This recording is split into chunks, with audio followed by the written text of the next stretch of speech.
Rok nek bedni chako chien tarik 4 mano mar dwe mar abiriyo ma bende koro wadonjo ni. Kata kamano Azimio wacho ni gin ok gidhi lalruok moro amora kaluwore gi okenge mana gidwaro lalruok nok ochopie. Ahinya king'iyo cost of living, mano nengo matek mar ngima. Wach machielo mae e thoro wach mabende ne nitiere lalruok ahinya. Nyaka sani giwacho ni koro ok gidhi riwore lalruok moro amora. In inene nade kaluwore kaka jadon siasa e kindegi ma bende koro nengo mar ngima bende oganda ywak ne matek miwuoro? Erokamano ahinya. Ing'eni lalruok to en iwach tawach ka wabet ang'owa e mesa. Watim gimiluongo ni disagreeing to agreeing. Okamano? Mondo wang'e ni to aspects mage mwanyalo winjore on. Mondo watiek e mesa ni. Wateri jopiny ne wabet, jomoro watimni gi timni ne wabet to timore kama. Okamano? To koro weche machalo kaka conversations oken gima, it's a process. Ok wuodi chiel to wach no timre nade? Orumo. To ka koro parliament beringo mana gi timetable gi ma mwalimu ong'eyo kaka weche osepang kucho gi bills go gang'o nitie kaka giringo gi timetable. Okamano kaluwore gi standing orders mani kacha gi chike ma guide udi ariyo ma wan go ka ma koro waluongo ni parliament. To ka koro sirikal, side mar sirikal wacho ni kara koro biuru wakwanyuru conversation kuma ne wawe okong'iso ni kata koro bill mar finance ni kaka koro no sign ma koro en chik. Ok ng'is ni pod issues ariyo adek mani kanyo ok nyal timang'owa, ok nyal wachi nikech otenore be gi the same cost of living machando jo Kenya teni. Mano to wayie ni cost of living to timre nade ni malo.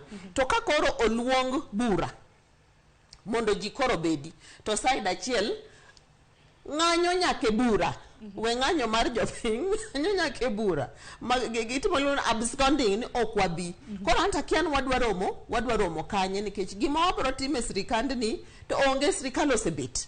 Wang'i mana ni to bang' higni 5 watimo nang'o ka wadok wapenjo jopiny weche. Now ka wang'iyo gik mane sana side mar Azimio kwayo kata ywakne vipengele ka.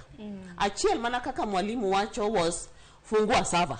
Okamano fungua sava. To waduto wang'eyo to en kaka jaod buru ng'e gini kata molonga ng'ata mobet kae. Yore kaka weche mag kura elections bedoran. Masava ni ng'ama ne dhi sava ni no ken President Ruto.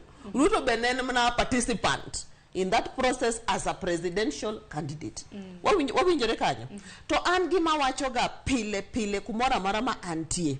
Ng'iyane ang'owa the log in your eye. Kapok ipenjo the speck in the eye of a jirani. ODM as a party be no kuongo lead by example. Ya wane server mar ODM nominations. Wang'iyane ni to joma eventually no yudo otiko. Negin joma ne jo piny dwaro koso negin joma ne otimore nade. Lead by example. And lastly, yawa okabi wacho I cannot underscore the fact ni ngima to tek. Okamano baba wa achiel ni o launch mogo Homa Bay iluonge ni mokwa. Tingeni mogo era pim.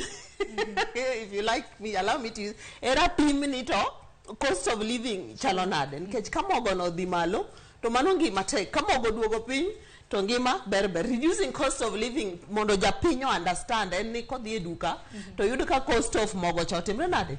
Oduogo piny sukari mo ang'o gigo.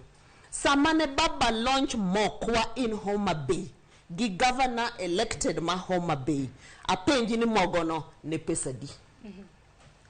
Mane penjo in relation to bei mar mogo mora brand mora e supermarket. Erokamano ahinya. Nyakoro mga jwang' ponono ni intiere kata ne supermarket duka